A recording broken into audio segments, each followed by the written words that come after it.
J'espère que vous allez bien. Dans cette vidéo, on va parler de la chute de Novo Nordisk suite à la publication de sa phase 2 sur CagriSema. Alors pour ceux qui connaissent pas le dossier, j'avais fait une énorme vidéo il y a un mois sur vraiment le business dans son ensemble par rapport à Eli Lilly. C'est évidemment la vidéo la plus détaillée que vous pouvez trouver sur Novo Nordisk en français. Donc voilà, vous aurez le lien ou tout simplement si vous allez voir ce que je ne vais pas re-rentrer dans tous les détails, notamment que j'avais fait les différences avec les différents types de peptides, etc. sur la différence avec Eli Lilly. Alors moi, je voulais simplement vous parler donc de la news qui est tombée. Voilà, qui est tombée. Alors je vais commencer par ici. Voilà, je vais commencer par ici. Ça, c'était donc la pipeline, enfin le pipeline en développement de tous les produits qu'il y avait chez Novo Nordisk. Et comme vous pouvez le voir, en H1 2025, on s'attendait à avoir la phase 3, donc les résultats, donc la phase 3 de résultats sur CagriSema, le médicament le plus important de Novo Nordisk. Alors pourquoi on avait des énormes expectations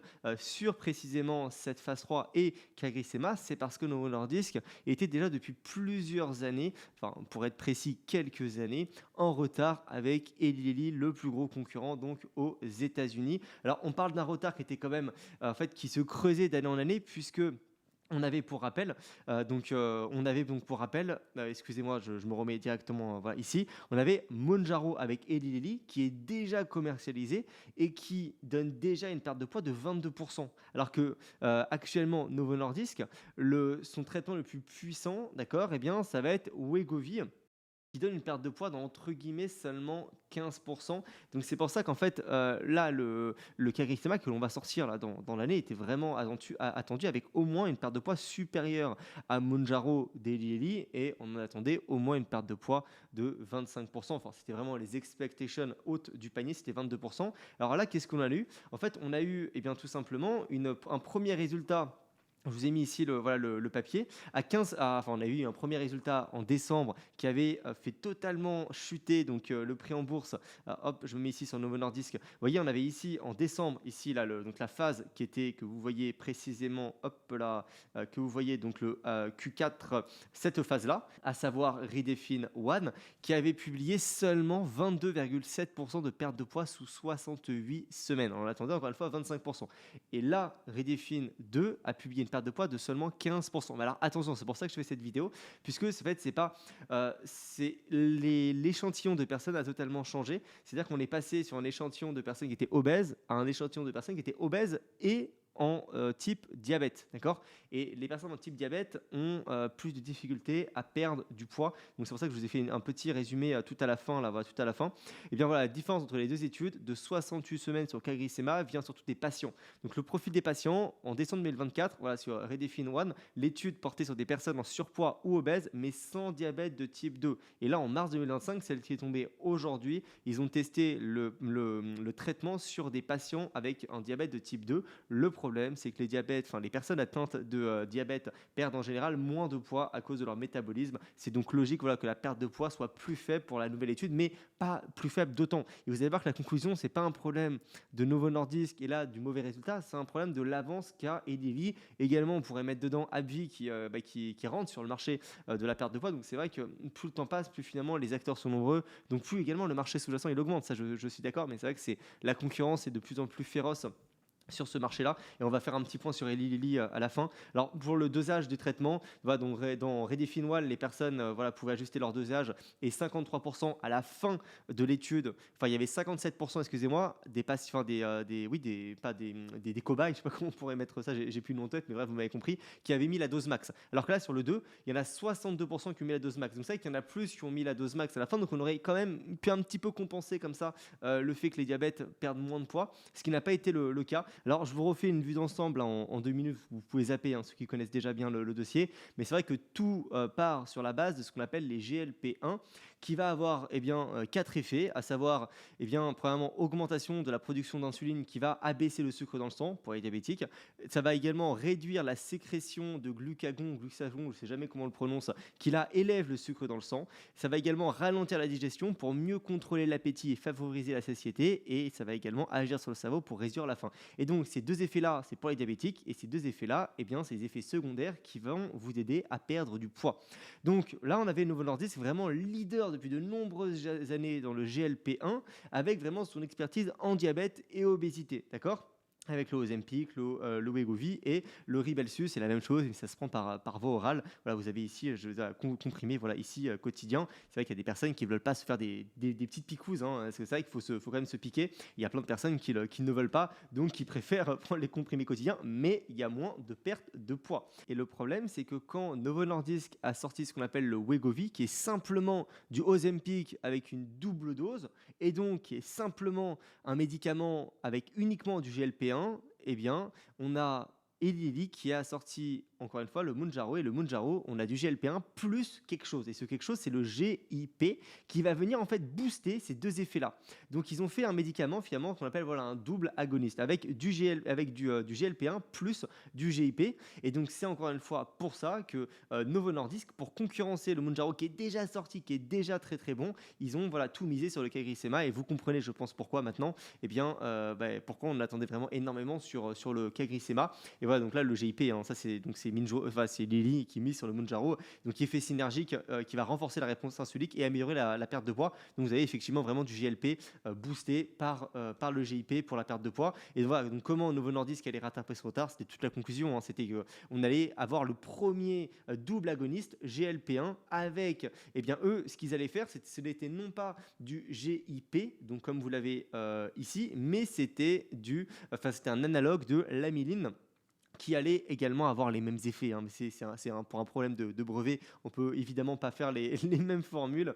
Là, voilà, c'était une hormone complémentaire produite avec l'insuline par le pancréas, et donc réduction supplémentaire de l'appétit, ralentissement de la vitesse gastrique. Mais voilà, là, avec du recul, le GIP est plus pertinent, du moins pour l'instant. Donc, quand vous mettez d'un côté Eli Lilly qui possède déjà Mounjaro avec déjà une perte de poids supérieure à Novo Nordisk, et en plus de ça, eh bien, Eli Lilly dans les pipelines, ils travaillent sur ce qu'on appelle un triple agoniste. Donc en fait, un triple agoniste, si vous allez mettre 3 formules dans une. Alors que là, Novo Nordisk, ils sont encore sur un double agoniste, et c'est d'ailleurs leur premier double agoniste, puisque Mounjaro est déjà également un double agoniste. Et dans le pipeline de Eli Lilly, et plus précisément donc son triple agoniste, on a déjà une perte de poids qui atteint les 24%. Alors que là, voilà, pour l'instant, Novo Nordisk, on arrive à peine avec le tout nouveau médicament à concurrencer l'ancienne version de Eli Lilly, à savoir Mounjaro. Alors, ce qui pourrait être quand même intéressant, donc là, c'est premièrement mon CagriSema, et deuxièmement également le SC amycrétin. Alors, le SC amycrétin, en fait, mais c'est là où et là, en fait, on comprend vraiment que c'est très important le CagriSema, parce que par exemple, le SC amycrétin, c'est simplement une formule du CagriSema qui va pouvoir être, on va dire, qui va simplifier l'administration, et donc qui pourrait augmenter les ventes du CagriSema. Mais encore faut-il que le CagriSema soit intéressant, puisque là, voilà, le SC amycrétin, c'est sur la base du CagriSema. Donc on aura on aura globalement les mêmes pertes de poids que ce que l'on a sur le CagriSema. Et donc là, on attend, vous voyez ici, pareil en H1 2025, et également voilà ici la phase 2 en H2 2025. Donc ça va être également affaire à suivre. Mais voilà, encore une fois, pendant ce temps-là, eh bien, Eli Lilly prend de l'avance et surtout garde son avance. Donc c'est un petit peu le problème là, voilà, qu'on a sur Novo Nordisk, et c'était un petit peu toute la conclusion de ma précédente vidéo, qui était que Novo Nordisk, en fait, vous avez vraiment un secteur qui est hautement concurrentiel. Alors c'est vrai que là, le prix en bourse, on est passé d'un truc totalement délirant à 50-40 fois les bénéfices, à là maintenant, à 24 fois les bénéfices. Donc là, on commence à être sur des niveaux de valorisation très très intéressants. Mais la baisse d'aujourd'hui, là, je pense que n'est pas méritée, dans le sens où je pense, si vous aviez vu de toute façon ma dernière vidéo, c'est vrai que c'était un petit peu la conclusion. C'était que oui, ils ont du retard. Voilà, mais on peut pas se fier juste avec une seule phase. Là, comme ils ont publié aujourd'hui, on savait globalement que là, sur l'année en cours, Eli Lilly était plus intéressant. Et c'était également la conclusion de la vidéo, c'était que moi personnellement, je préférais Eli Lilly, mais le niveau de valorisation faisait que j'allais pas aller dessus. Mais mais c'est vrai que là, bon, bah, depuis Eli Lilly a pris, excusez-moi, voilà, a pris 14% et Novo Nordisk, finalement, a perdu 14% quasiment. Donc vous avez vraiment les deux qui divergent et la croissance actuelle de Novo Nordisk avec ce qu'on appelle donc un discount rate, un taux d'actualisation ou alors on peut le prendre également de l'autre côté, c'est-à-dire que là 9% c'est si vous achetez Novo Nordisk actuellement et qu'on a donc 13,44% de croissance, d'accord, par an du bénéfice net, enfin de l'earning per share, eh bien vous aurez à peu près, si vous l'achetez au prix actuel, du 9% par an de rendement sur votre prix en bourse, ce qui est voilà, ce qui est plutôt pas mal. Et c'est vrai qu'on a une valorisation qui est assez intéressante actuellement, mais le problème c'est que dans le même temps, on a toute la bourse qui s'effondre. Donc bien évidemment, on a des opportunités également de plus en plus ailleurs qui sont super intéressantes, notamment du Nvidia qui s'est effondré. Moi j'ai déjà mes puts et je suis vraiment content d'avoir vendu mes puts sur les 100, parce que là voilà, si jamais ça continue de baisser, eh bien j'ai un PRU à 92, c'est-à-dire que là il me faut encore, voilà, ça peut encore baisser de quasiment 15%. Et je serai pile flat avec des actions Nvidia en portefeuille, donc je suis vraiment très content. Et si ça remonte, je prends mes 1800 dollars sur les contrats que j'ai vendus. Du Real Tinko, bon pareil, c'est pas une opportunité ça par contre, mais c'est vrai que ça a bien augmenté avec la baisse. C'est tout l'importance d'avoir des rates en portefeuille, hein. Moi j'ai une énorme position, hein, j'ai 50 000 sur Real Tinko. Moi je vous garantis que je suis vraiment content parce que j'ai toute cette partie-là qui va venir compenser la tôle que je me prends sur Google. Et bon, encore une fois, j'ai un PRU sous les 100 dollars, donc c'est que de la moins-value latente en moins, hein, mais donc c'est vraiment super. Et puis voilà, donc je ne sais plus pourquoi je vous parle de ça. Oui, si, je vous parle de ça parce qu'effectivement, Novo Nordisk, voilà, c'est intéressant, mais là, dans le contexte actuel, finalement, est-ce que c'est si intéressant que ça par rapport à ce qu'il y a autre part? Ben voilà, moi, la réponse, pour moi en tout cas, non. C'est-à-dire que déjà, pour moi également, la conclusion, encore une fois, c'était que ce secteur-là est un petit peu trop imprévisible et on ne sait pas encore le nombre total d'acteurs finaux qui va être dans le marché. C'est vrai qu'on sait que ça va croître, on sait qu'il y aura de plus en plus d'obèses, mais voilà, on ne sait pas si sur le gâteau on sera 3, 4, 5, 10, 15, 20, voilà, on ne sait pas trop. Et pour finir, c'est vrai que j'ai la même conclusion que dans la précédente vidéo, à savoir, c'est un secteur qui ne m'intéresse pas parce qu'il y a beaucoup trop d'incertitudes et vous êtes beaucoup trop dépendant, voilà, de la publication, en fait, d'une part de vous, eh bien, vos médicaments, mais surtout de vos médicaments par rapport à vos concurrents.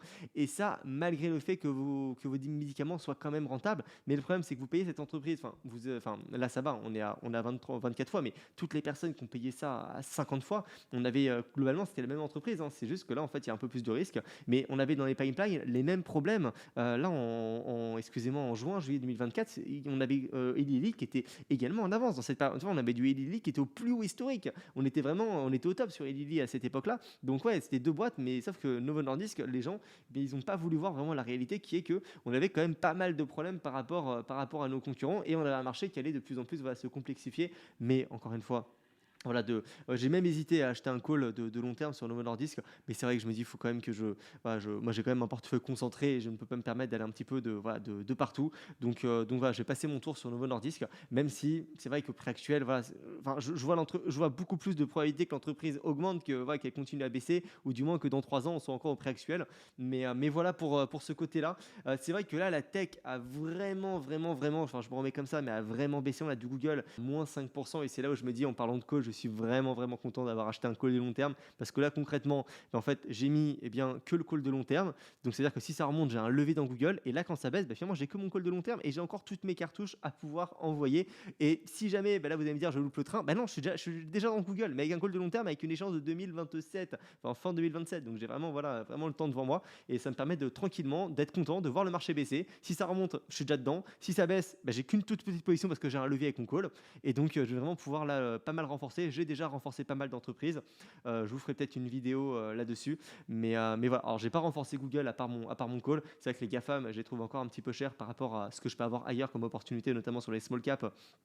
Que là par contre j'ai bien renforcé ces derniers temps, c'était vraiment pas mal. Donc écoutez, voilà, je pense que c'est tout. Je vous ferai une vidéo je pense dans la semaine sur Google, Nvidia, etc. Qui ont pas mal baissé. On voit qu'il y a du Tesla à moins 10% quasiment. Il y a Amazon également là à moins 3%. Donc bon voilà, on verra ça ensemble dans la semaine. Je vous souhaite une super soirée. C'était Léo, ciao.